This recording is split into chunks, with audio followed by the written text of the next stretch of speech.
Hi, I'm Keith Melton, the president and owner of Cane Masters. And today I'd like to talk to you about the lexicon of walking cane terminology.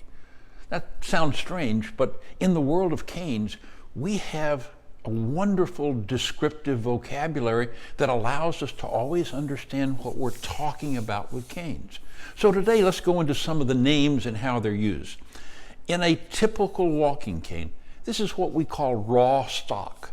It means that it has been to the mill, it's been sanded multiple times, it's been steam bent to form this curve, but no other work has been done on it. This is the shaft of the cane. This is the tip of the cane. The little part that curves around is the horn of the cane. This is the tip of the horn. The rounded part is the crook of the cane. The distance from the inside of the shaft to the inside of the horn is called the mouth of the cane, or the width of the crook. And those are probably the first fundamental names that you need to know. At Cane Masters, we make custom canes, and every one of our canes is handmade for a customer. We have, for example, 22 different styles of horns. This is in the design of a bird's head. Very useful. As one of the Grand Masters once said, that the horn should always be forward so that the eyes can look out for trouble. And that was a reminder that we always walk with a cane with the horn facing forward. These would be called the eyes of the horn. And because the way these eyes are set, they actually create a small ridge that becomes a striking edge, should you ever need it defensively. This indentation is called a finger groove. When we're walking with a cane with the horn forward, then our index finger just nicely, comfortably just nestles right in that position. This is a unique feature that Cane Masters adds to our canes. This is called a palm rest. Now, the purpose of the palm rest is when you're walking and you're using your horn forward, then the heel of your palm nestles very comfortably into the base of this palm rest. It makes it comfortable for walking, and especially if you're doing some standing, it's very comfortable to offset some of your weight and reduce the stress on your back or your hips or your knees. This would be the striking edge of the palm rest or extension. And if you are in a position ever having to defend yourself, well, if you turn it around, this would be like hitting a bad guy that's trying to hurt you with a small meat cleaver. So it's very effective. Together, they are an important element that many of our customers like on their canes. Something new that we've been adding for the last year and a half as an option is paracord. Paracord grip is permanently installed on our canes as an option. We use 2 small holes. We use special 750 NATO grade paracord with 11 strands inside. We wrap it so tightly, it takes 2 people to make the wrap. It's secured, it will never move, and have a comfortable wrist lanyard. If you do a lot of walking or hiking, if you're outdoors a lot, it makes it very handy and secure to make sure you don't lose your cane as you're coming down a hill or an incline. And it's very comfortable to carry. It makes a very good, secure grip on the cane if you're in inclement weather or snow, or perhaps in a very humid weather like we have here in Florida. As we go down on the cane, in this instance, you'll see a series of what we call shark's teeth. To get shark's teeth, we first cut a teardrop edge on the cane.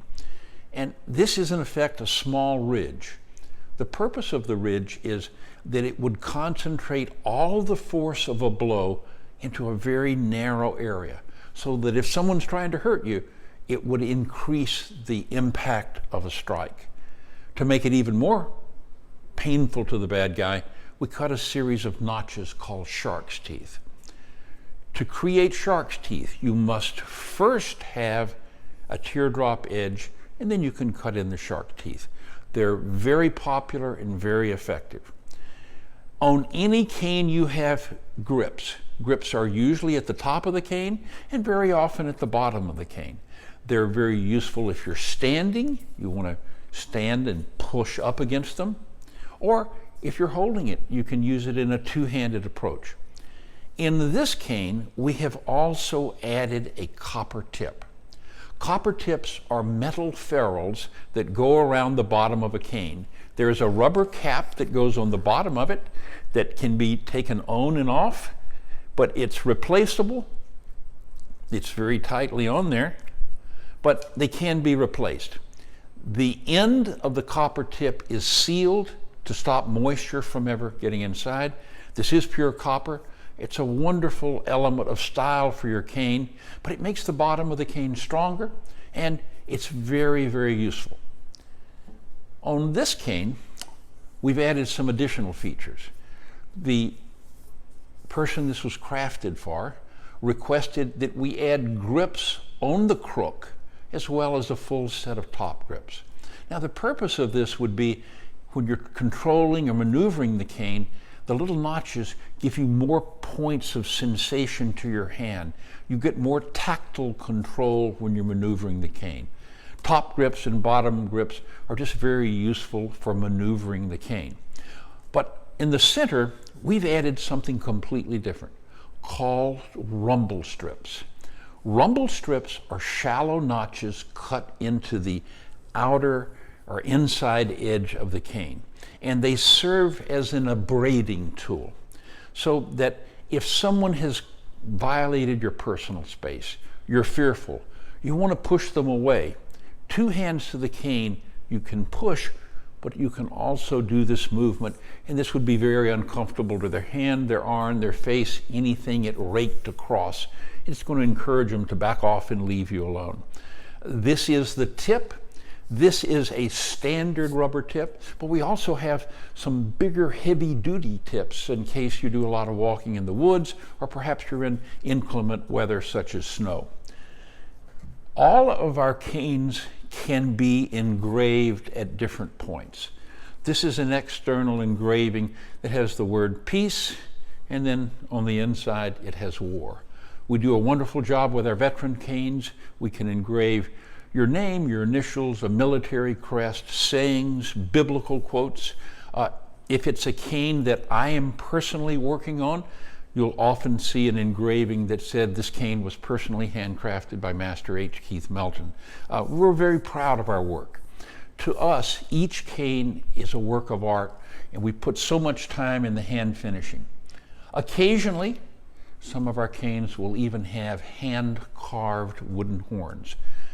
These days it's getting harder for us to obtain the hand-carved horns, but it is just a wonderful element of a cane. This cane is called the Grand Master. It has literally every piece of work we can put on a cane, with an exception on this one, we did not put a palm rest. But you see full grips at the top, full grips at the top here, at the bottom, full set of shark's teeth. You have notches along the lateral sides and a full notches along the back strap of the cane. This is one of the most beautiful canes we carry. But when you talk about canes, remember, it all goes back. This is the shaft of the cane. This is the inside of the shaft, which would normally be the striking edge if we're faced with a bad guy. This is the outside. The two sides of the canes we refer to the lateral sides. So this is inside, this is outside, this would be the inside of the horn. We do have one additional feature called a striking edge on the horn. In case you did not want a palm rest, we can machine an edge. And so if you were in a defensive position, you'd be able to concentrate the power of a blow along this edge. So if you have time, take a look at our website. We have an illustrated and downloadable version of our lexicon. But the next time you call us and you hear us refer to the different terms, you'll understand what they mean. And should you have any questions, please reach out to us here at Cane Masters. It's always a pleasure for us to work with you.